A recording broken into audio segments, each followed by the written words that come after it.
Hello friends, welcome back to our channel. అంతరిక్షానికి సంబంధించి China మరింత దూకుడు ప్రదర్శిస్తోంది. దీనికి సంబంధించి డ్రాగన్ మరోసారి తన ఉద్దేశాలను ప్రత్యక్షంగా చూపించింది. ఫైనాన్షియల్ టైమ్స్ నివేదిక ప్రకారం చైనా హైపర్సోనిక్ క్షిపణిని ప్రయోగించింది.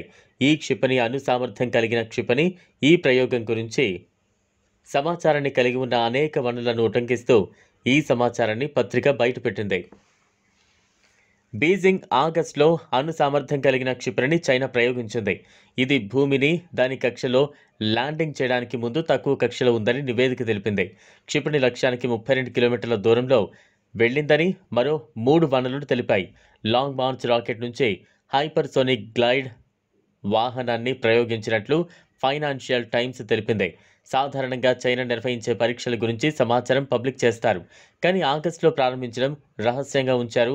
హైపర్సోనిక్ ఆయుధాలపై చైనా పురోగతి అమెరికా నిఘా సంస్థలను ఆశ్చర్యపరిచిందని ఈ నివేదిక పేర్కొంది. చైనా కాకుండా అమెరికా, రష్యా కనీసం 5 ఇతర దేశాలు హైపర్సోనిక్ టెక్నాలజీపై పనిచేస్తూ ఉన్నాయి.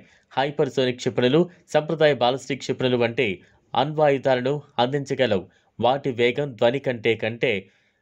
వేగం ధ్వని వేగం కంటే 5 రెట్లు ఎక్కువ.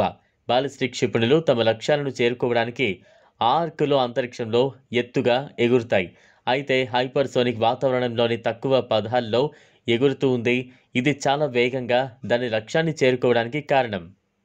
హైపర్సోనిక్ క్షిపణి అతిపెద్ద లక్షణాలలో ఒకటి.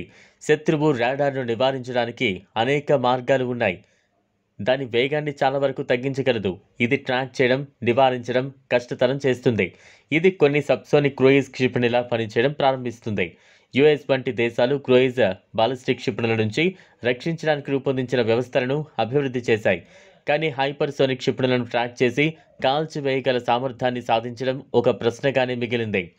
యుఎస్ కాంగ్రెషనల్ రీసెర్చ్ సర్వీస్ ఇటీవల విడుదల చేసిన నివేదిక ప్రకారం హైపర్సోనిక్ ఇతర సాంకేతికతలలో యుఎస్ పురోగతికి వ్యతిరేకంగా హెడ్జ్ చేయడం ముఖ్యమని చైనా భావిస్తోంది.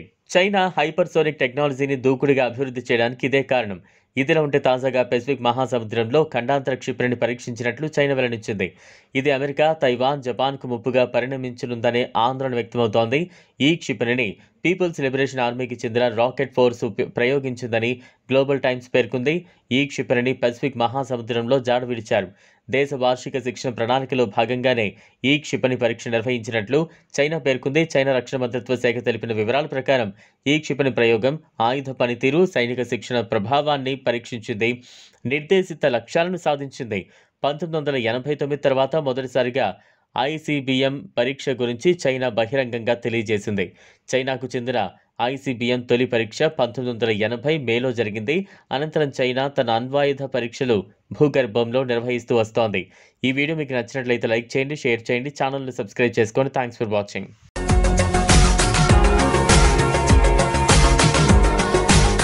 మరిన్ని అప్డేట్స్ కోసం మా ఛానల్ని సబ్స్క్రైబ్ చేయండి.